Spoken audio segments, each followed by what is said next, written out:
my dear students, how are you all doing? I hope आप लोग सब बहुत अच्छे हैं and I am great as well. I am Nandini, your educator and mentor at Learn Karo. Alright, part 1 of the video has been uploaded already. आपने check नहीं करी है तो अभी जाकर check करो. We are doing unit 2 and subtopic हम कर रहे हैं law of contracts. Alright, this is part 2 of the video. So let's see what I'm going to teach you now. Look at this one. Alright, I told you in my previous part, I just told that we are going to talk about consideration, free consent, all these things in a little detail. So it was not necessary कि मैं आपको पिछली video में सारी चीजें detail में बताऊं. अब हम उसको deliberately बताने वाले हैं, उसको सब कुछ डिटेल में उसके बारे में बात करने वाले हैं. तो अब देखो, कंसिडरेशन का लैटिन मैक्सिम होता है क्विड प्रो को. ठीक है, वैसे ही आपके बुक में कहीं मेंशन नहीं है, but you should know this for future sake. ठीक है, क्विड प्रो को कभी भी आ जाएगा ना तो आपको पता है कि आपको समझ आ जाएगा कि हाँ, क्विड प्रो को इज कंसिडरेशन. ऑलराइट, चलो ठीक है. Consideration is an important element definitely. When I buy a land, I have to pay 5 lakh rupees in return. What is consideration for me? Consideration for me is that land. And for that person जिससे मैं land खरीद रही हूँ उसके लिए 5 लाख रुपए consideration. ठीक है, कोई भी कॉन्ट्रैक्ट जिसमें कंसिडरेशन नहीं हो वो कॉन्ट्रैक्ट वैलिड नहीं होता है. ठीक है. एनी गिफ्ट, अब आप कहोगे अगर हम गिफ्ट दे रहे हैं आउट ऑफ नेचुरल लव, वो भी तो एक कॉन्ट्रैक्ट है ना. हाँ, डेफिनेटली है. उसमें कंसिडरेशन बोथ पार्टीज नहीं इन्वॉल्व कर रहे हैं. अगर मैं किसी को आउट ऑफ नेचुरल लव कोई गिफ्ट दे रही हूँ, ठीक है, उसके अंदर कंसिडरेशन इंपॉर्टेंट नहीं है, that is an exception. But if I buy a land, ठीक है, और मैं उसके लिए कुछ पे नहीं कर रही हूँ, उसके लिए कंसिडरेशन क्या है? जो अदर पार्टी है उसके लिए कंसिडरेशन क्या है? दैट इज व्हाई वी से any contract without consideration is invalid. It is not valid. Alright, consideration means, consideration का मतलब क्या होता है? कंसिडरेशन वो चीज होती है समथिंग इन रिटर्न, जो हमें इन रिटर्न मिलती है. ठीक है, general rule is that an agreement without consideration is void. Void मतलब something that is not valid and it is not enforceable by law.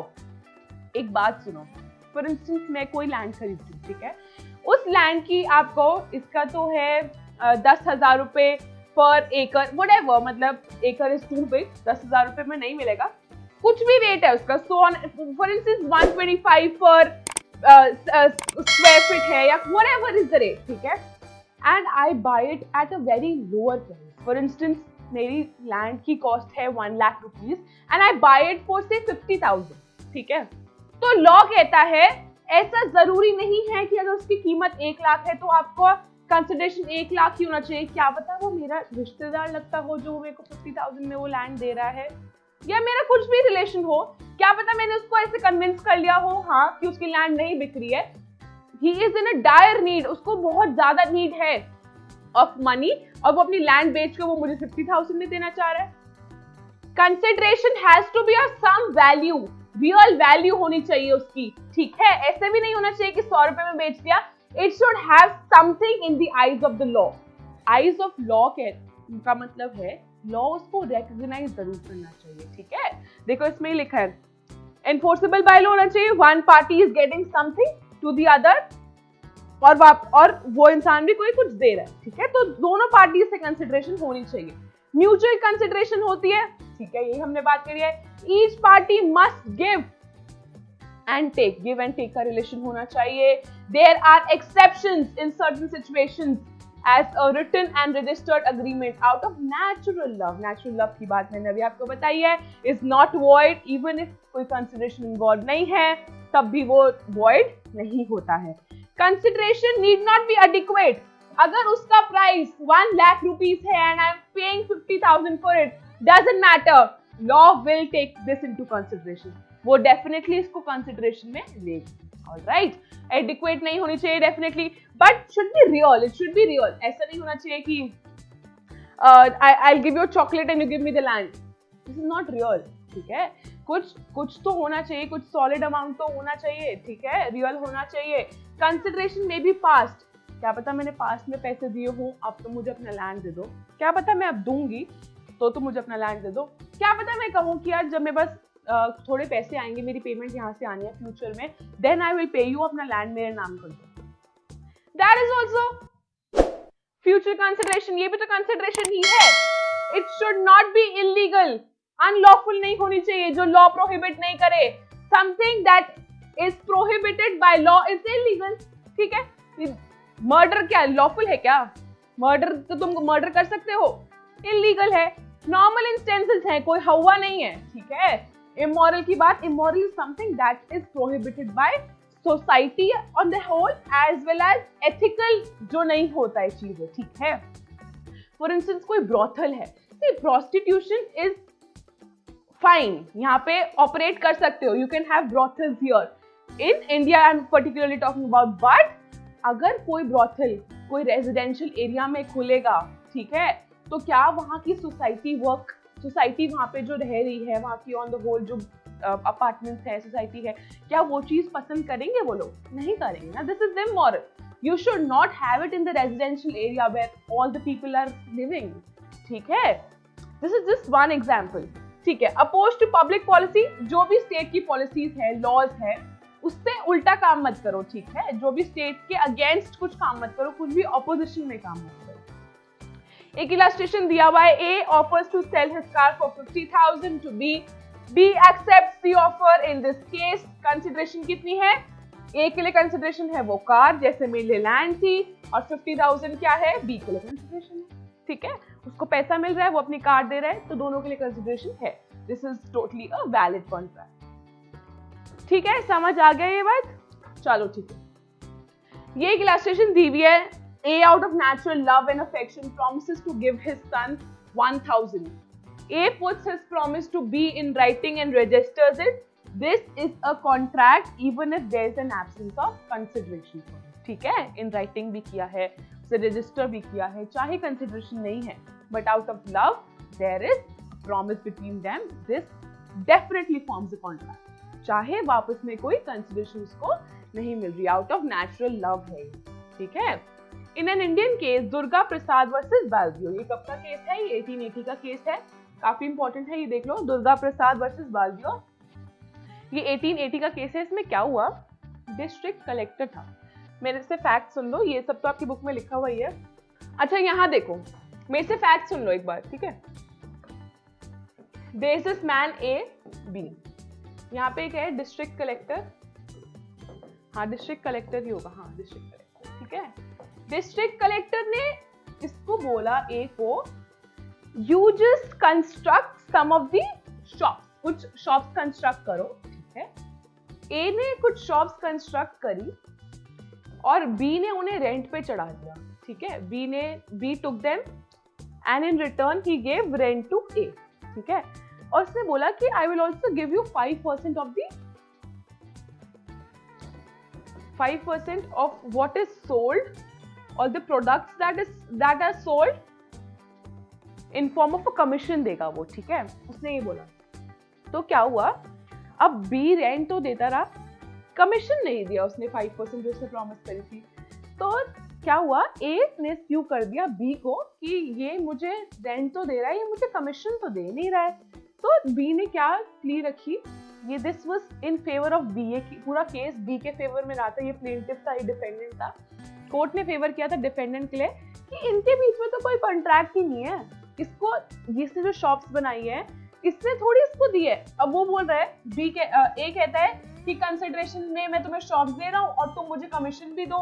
तो बी का कहना है कि उसने जो रेंट पे शॉप्स ले ली हैं, मैंने थोड़ी ए को कहा था कि कंस्ट्रक्ट कर देना, ए को तो डिस्ट्रिक्ट कलेक्टर ने कहा था। So I am not liable to pay anything to A. और आपको पता है ये केस लॉ कभी कभी ऐसे भी पढ़ते हैं कि रेंट भी अगर ना दे बी ए को तो it's okay because there is no agreement between the two. B ने थोड़ी कहा था ए को शॉप्स कंस्ट्रक्ट करने के लिए, डिस्ट्रिक्ट कलेक्टर ने कहा था। Therefore district collector is liable कि अगर वो शॉप्स को कोई यूज कर रहा है तो उसका जो भी रेंट है वो ए तक पहुंच जाए। अगर आप पढ़ोगे ना इस केस को, यहाँ पे एक ए पता है कौन है? यहाँ पे ए दुर्गा प्रसाद है और यहाँ पे बी बालदेव है। If you read little bit of this आपको देखो समझ आएगा. The plaintiff is Durga Prasad, constructed some shops at the request of district collector. The constructed shops were given for rent for doing businesses. Defendant को मिली थी, बाल्दियों को मिली थी. Defendant apart from the rent promised to give 5% commission. उसने कहा मैं 5% commission दूंगा, ठीक है, on all the articles sold to the shop in consideration of the huge amount spent. जो A ने इतना सारा spend किया है, मैं तुम्हें 5% commission देता रहूंगा, ठीक है, उसने ये बोला. फिर क्या हुआ? In the construction of the building, the defendant failed to pay. Defendant ने नहीं दिया कमीशन, तो उसने इनिशिएट किया एक्शन. किसने? दुर्गा प्रसाद ने, कि हाँ मुझे चाहिए पैसे. ये कोर्ट ने रिजेक्ट कर दिया on the ground that construction was done at the desire of the district collector. B का कोई रोल नहीं था, बाल्देव का कोई रोल नहीं था. डिस्ट्रिक्ट कलेक्टर के डिजायर पे बनी थी ये shops and not on the desire of defendant, and hence there was no consideration to give commission. Which means A के लिए ए को कंसिडरेशन चाहिए. ए दे क्या रहा है? ए जो शॉप्स दे रहा है, शॉप्स उसके कहने पे थोड़ी बनाई थी, शॉप्स तो डिस्ट्रिक्ट कलेक्टर के कहने पे बनाई थी. Therefore there is no consideration for B, Baldeo, ठीक है. Accordingly there is no valid contract to pay commission to the plaintiff. Plaintiff के पास कोई वैलिड नहीं है कमीशन पे करने के लिए, कोई वैलिड ग्राउंड नहीं है, ठीक है, कोई वैलिड कंसिडरेशन नहीं है. चलो ठीक है. Talking about capacity, law of property में मैंने बताया था कि हम लॉ ऑफ कॉन्ट्रैक्ट्स में पढ़ने वाले हैं. अब देखो इसमें थोड़ा सा आ गया, अच्छा खासा एक्सप्लेन है. उस टाइम भी मैंने आपको अपने वर्ड्स में पुट कर दिया था. इसमें लिखा है जो इंसान भी 18 ईयर्स से ऊपर है एज में, वही सिर्फ कॉम्पिटेंट है कॉन्ट्रैक्ट के लिए, ठीक है. जो इंसान 18 साल से नीचे है वो कॉन्ट्रैक्ट में आ सकता है, पर उसके लिए ये होना चाहिए कि अगर कोई कॉन्ट्रैक्ट उसके बेनिफिशियल है तो वो आ सकता है. कोई इसको बेनिफिशियल नहीं है तो कोई फर्क नहीं पड़ता. फॉर इंस्टेंस ऐसा एक केस लॉ भी आपकी बुक में मेंशन नहीं है. अगर ऐसा हो कि मैं 18 साल, मेरी एज 17 ईयर्स है और मैं किसी से कोट पैंट खरीद के ले आऊँ, ठीक है, तो वो, और मैं उसको पैसे नहीं दूँ और मैं खरीद के ले आऊँ, वो मेरे को सू कर दे कि इसने कोट पैंट खरीद लिया बट उसने मुझे हाफ पेमेंट करी है या मेरे को पेमेंट ही नहीं करी, तो पता है ये चीज़ ना कोर्ट नहीं लेगा, क्योंकि I am not capable, I am not competent to enter into a contract just because I am a minor, ठीक है. बट ऐसा हो जाए कि मेरे से कोई खरीद ले सामान और वो मेरे पैसे ना दे, ठीक है, तो मैं स्यू कर सकती हूँ even though I am a minor, तब भी ये कॉन्ट्रैक्ट वैलिड स्टैंड करेगा, क्योंकि मेरे बेनिफिशियरी अगर माइनर है तो ये कॉन्ट्रैक्ट काम कर सकता है, ठीक है, मैं रिकवर कर सकती हूँ अपने पैसे. यही तो खेल है सारा लॉ का. एंड देखो इसमें यही लिखा है, a person should have a sound, ये तो चलो ठीक है, साउंड माइंड तो होना चाहिए इसका. ये 3 ग्राउंड्स है. Person who are not less than 18 years of age, 18 या 18 से ऊपर होना चाहिए. 3 ग्राउंड्स है कॉम्पिटेंस के, ये सब आप खुद पढ़ लेना, इसमें कुछ है नहीं. रेशनल जजमेंट होनी चाहिए इंसान की. To have a sound mind, sound mind का मतलब देखो यहाँ पे भी लिखा हुआ है, person with sound mind is somebody who is not idiot नहीं होना चाहिए, पागल ल्यूनाटिक नहीं होना चाहिए, उसने शराब नहीं पीनी होनी चाहिए, ड्रंकर्ड नहीं होना चाहिए वो, ठीक है.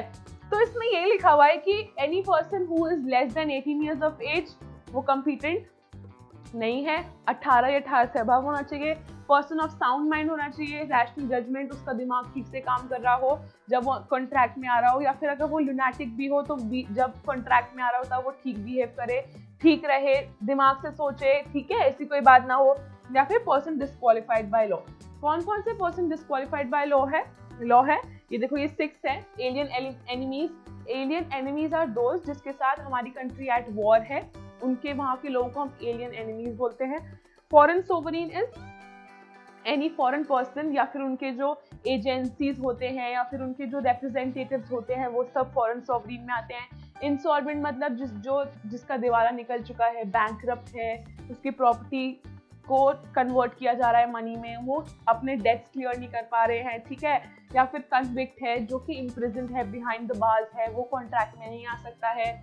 या फिर कोई कॉर्पोरेशन है, कॉर्पोरेशन आर्टिफिशियल लीगल एंटिटी होती है, ठीक है, वो आर्टिफिशियल पर्सन होता है, but at times it can not get into contract, वो कॉन्ट्रैक्ट में से नहीं आ सकता है. There also barrister's. बैरिस्टर्स यहाँ पे क्यों लिखा है, क्योंकि इंग्लैंड में बैरिस्टर्स मतलब लॉयर्स ही होते हैं, ठीक है, उसमें थिन लाइन ऑफ डिफरेंस होता है, we need not know it right now.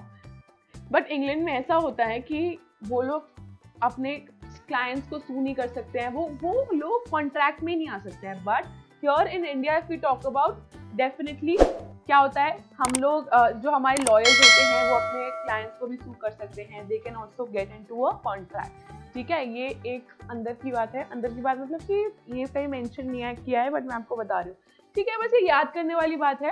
Competent to contract की बात है तो मेजर होना चाहिए, फिर पर्सन ऑफ साउंड माइंड होना चाहिए, इडियट नहीं होना चाहिए, लुनाटिक नहीं होना चाहिए, ड्रंकर्ड नहीं होना चाहिए।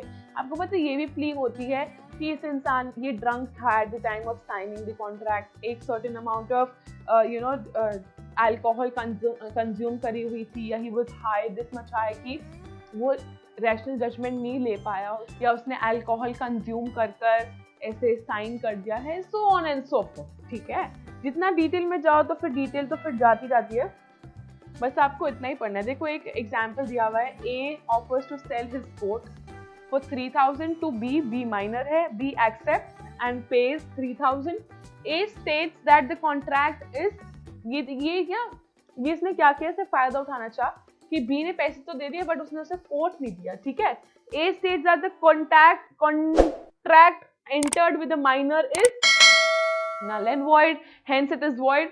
Hence in this case, even if the contract was entered into with a minor, देखो it is enforceable। क्यों? क्योंकि beneficiary कौन है? It is beneficial to the minor, beneficiary यहाँ पे minor है। जिस भी केस में beneficiary minor होता है वो केस definitely enforceable होता है, because minor has performed his part of the obligation in the contract। ठीक है, beneficiary जब भी minor होगा तब वो उनके फेवर में चला जाएगा। ठीक है, so talking about consent, consent की बात मैंने करी थी। अगर मैं आज अपने किसी भी वेबसाइट पर जाकर ओके, आई एग्री, यस दबाकर कंटिन्यू कर रही हूँ, तो मैं उसको क्या कर रही हूँ, एक कंसेंट दे दूँ। हाँ, कंसेंट मतलब हामी देना, एक एक्सेप्टेंस सॉर्ट ऑफ होती है। ठीक है, एक्सेप्टेंस बट अलग होती है, कंसेंट मतलब किसी चीज को हामी देना कि हाँ चलो ठीक है, you can do this, you can go forward with. ठीक है, consent is an important criteria when two persons agree on the same thing in the same sense. ठीक है, अगर मैं कह रही हूँ मैं तुम्हें अपना घोड़ा बेचूंगी, तो तुम को पता होना चाहिए कि मैं कौन से घोड़े की बात कर रही हूँ। ठीक है, क्या पता मेरे पास दो घोड़े हैं, मैं व्हाइट वाला घोड़ा बेचने की बात कर रही हूँ और तुम्हें लग रहा हो ब्लैक वाला घोड़ा, तो एक कंसेंसस नहीं है। ठीक है, हम लोग एक दूसरे को जो कंसेंट कर रहे हैं वो ठीक नहीं है। We are not agreeing on the same thing. मैं कुछ और घोड़ा सोच रही हूँ, so there has to be a clarity that I am going to sell you the white horse. ठीक है, मैं अपना white horse बेचूंगी या फिर black horse बेचने वाली हूँ, कुछ भी। ठीक है, सेम सेंस में उन्हें लगना चाहिए। This is what is called consent. Section 13 के अंदर मेंशन है। सेक्शन आपको याद करने पड़ेंगे, डेफिनेटली याद करने पड़ेंगे, एग्जाम में लिख के आओगे तभी अच्छा लगेगा। कंसेंट फ्री होनी चाहिए, not be caused by coercion. ऐसा नहीं होना चाहिए कि मुझे कोई मारने वाला है या मुझे मार के कराया जा रहा है कि हाँ तुम कंसेंट दो अपनी किसी चीज के लिए, या फिर तुम कॉन्ट्रैक्ट साइन करो, अपने सिग्नेचर्स दो मार के, तो मैं इसको नल एंड वॉइड डेफिनेटली करवा सकती हूँ। मैं कह सकती हूँ कि मुझे फोर्स किया गया है, मुझे थ्रेट दिया गया है और इस वजह से मैंने कॉन्ट्रैक्ट में एंटर करा है, मैं नहीं चाहती थी। They can be an undue influence. Undue influence मतलब जैसे जो गुरु शिष्य होते हैं, जो शिष्य होता है वो इन्फ्लुएंस में आ सकता है गुरु के, या गुरु फायदा उठा सकता है। डॉक्टर पेशेंट का रिलेशन भी ऐसे ही होता है, तो वो फायदा उठा सकता है अपनी पोजीशन का, जिससे कि शिष्य कोई कॉन्ट्रैक्ट में एंटर हो सके। ठीक है, तो ये भी कोअर्शन से, अनड्यू इन्फ्लुएंस, या कोई फ्रॉड कर रहा है, कोई चीट करना चाह रहा है तुमको डिसऑनेस्टली, ठीक है, या फिर मिसरिप्रेजेंटेशन है कुछ और, दिखा तुम कुछ और रहे हो, या तुम्हें ही गलती लग रही है, कोई मिस्टेक है किसी चीज की। ठीक है, मतलब कि फॉर इंस्टेंस इफ यू मिसरिप्रेजेंटिंग, ठीक है, दैट ये लैंड पूरी मेरी है, अनडिस्प्यूटेड लैंड है, बट ऑलरेडी केस चल रहा है इस लैंड के ऊपर, तो क्या हुआ, ये मिसरिप्रेजेंटेशन ही तो हुआ। ठीक है, and if there is mistake, कोई मिस्टेक लग रही है, मैं बेचना अपनी कोई और लैंड चाह रही हूँ, तुम सोच रहे हो वो अपनी वो लैंड बेच रही है, तो ये क्या है, ये मिस्टेक है। मुझे समझ नहीं आ रहा है मैं किस बारे में बात कर रही हूँ, दोनों के बीच में कंसेंट है ही नहीं। ठीक है, तो ये सब चीजें नहीं होनी चाहिए, 5 चीजें हैं आपको पता होनी चाहिए, coercion, undue influence, misrepresentation, fraud, mistake. Any consent taken with the help of these will render the contract void all right. If consent is obtained by the influence of one of the above set, कोई भी एक अगर इनमें से है involve, then consent so obtained is not free, consent free नहीं होता है, इट बिकम्स वॉइडेबल। अब आप कहोगे वॉइड और वॉइडेबल में क्या फर्क है? फॉर इंस्टेंस गुरु और शिष्य का ही रिलेशन ले लेते हैं, तो इसमें अनड्यू इन्फ्लुएंस कौन कर रहा है? गुरु कर रहा है शिष्य के ऊपर, ठीक है। तो शिष्य कह सकता है इस चीज को कि ये वॉइडेबल है, क्या पता वो इसको एनफोर्स भी कर ले कि नहीं नहीं मुझे मेरे गुरु ने नहीं ऐसे किया है, बिल्कुल नॉर्मल है, कॉन्ट्रैक्ट को आगे बढ़ाया जाए। बट शिष्य ये कह सकता है नहीं, मेरे गुरु ने चाहा है कि मेरे को अनड्यू इन्फ्लुएंस दिया है, कंसेंट फ्री नहीं है, इन्होंने इनके बहकावे में आकर मैं इस कॉन्ट्रैक्ट में एंटर हुआ हूँ, thus I want to make this void. ये गुरु नहीं कर सकता, ये शिष्य कर सकता है। That is why it is voidable at the option of the other person जो कि अनड्यू इन्फ्लुएंस में आ चुका है, ठीक है। वॉइडेबल का मतलब होता है अवॉइड एनफोर्समेंट। ये तो मैंने आपको बताया कि इस चीज को वॉइड कर दो, इस चीज को नल कर दो, नलिफाई कर दो। For the person whose consent is not free, कौन कर रहा है? जिसकी कंसेंट फ्री नहीं है, ठीक है। देखो यहाँ पे एग्जाम्पल दिया हुआ है, ए थ्रेटन टू किल बी, ये क्या हुआ? एक कोअर्शन ही तो है, जो फोर्स का यूज करना या थ्रेट देना किसी चीज को, this is all coercion, consent यहाँ फ्री नहीं है। ए ने थ्रेटन किया कि बी को मैं तेरे को मार दूंगा अगर तूने मेरे को अपना घर नहीं दिया, ठीक है। बी ने आउट ऑफ फियर, डर गया हुआ एकदम से, उसने साइन कर दिया for selling his house, hence consent is not free. B later avoid कर सकता है, it is voidable at the option of B, क्योंकि बी को कोर्स किया गया है, कोर्जन है यहाँ पे, वो कंसेंट फ्री नहीं है, ठीक है। On the ground that he was compelled मतलब forced and the consent was not free, ठीक है। ये बात समझ आ गई है? With this we come to an end of part 2 of the video. I hope आपको कंसिडरेशन, कंसेंट, ये सब चीजें समझ आ गई हैं, भगा नहीं रहे हैं।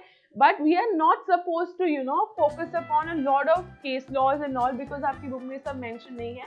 जो है, जैसे दुर्गा प्रसाद वर्सेस बलदेव, इसका ईयर आपको याद रखना है, ये सब चीजें हमें करनी है, ठीक है। I am trying to cover this. आप ये वीडियो 2 बार देखोगे ना, आपको ये याद भी हो जाएगा, ठीक है। तो ठीक है, स्टे ट्यून। अपकमिंग वीडियो में पार्ट 3 है, then part 4 before we call an end to this. इसके सिर्फ 4-5 है। We are doing law of contracts, ठीक है। चलो ठीक है, आई सी यू सुपर सून। नए हो इस चैनल पे सब्सक्राइब जरूर कर देना, and till then don't forget to like, comment, share कर देना अपने फ्रेंड्स के साथ, maybe they need this. And thank you so much for watching. I see you super soon guys, bye bye.